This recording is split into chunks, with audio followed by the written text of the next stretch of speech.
أعوذ بالله من الشيطان الرجيم بسم الله الرحمن الرحيم يختص برحمته من يشاء والله ذو الفضل العظيم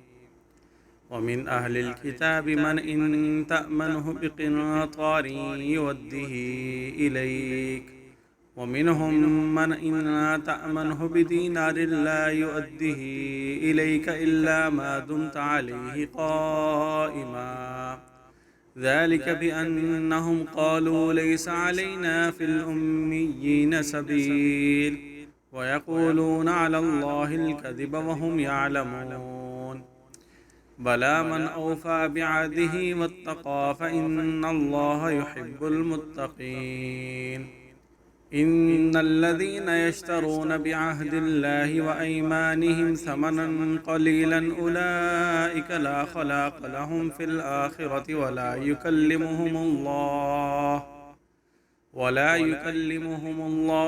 ينظر إليهم يوم القيامة ولا يزكيهم वलहुम अज़ाबुन अलीम। शुरू करता हूँ अल्लाह ताला के नाम से जो बड़ा मेहरबान निहायत रहम करने वाला है।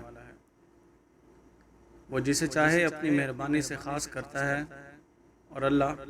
बड़े फजल वाला है। और अहले किताब में बाज़ ऐसे हैं कि अगर तो उनके पास एक ढेर माल का अमानत रखे तो वो तुझको अदा करें, और बाज़े उनमें से वो हैं अगर तो उनके पास एक अशरफी अमानत रखे तो भी तुझे वापस नहीं करेंगे, हाँ जब तक कि तू उसके सर पर खड़ा रहे। ये इस वास्ते है कि वो कहते हैं हम पर अनपढ़ लोगों का हक लेने में कोई गुनाह नहीं,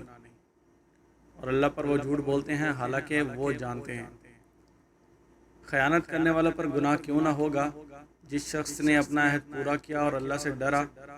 तो बेशक परहेजगारों को दोस्त रखता है। बेशक जो लोग अल्लाह के अहद और अपनी कसमों के बदले हकीर मुआवजा लेते हैं, आखिरत में उनका कोई हिस्सा नहीं और उनसे अल्लाह कलाम नहीं करेगा और क़यामत के दिन उनकी तरफ ना देखेगा और उन्हें पाक भी ना करेगा और उनके लिए दर्दनाक अज़ाब है।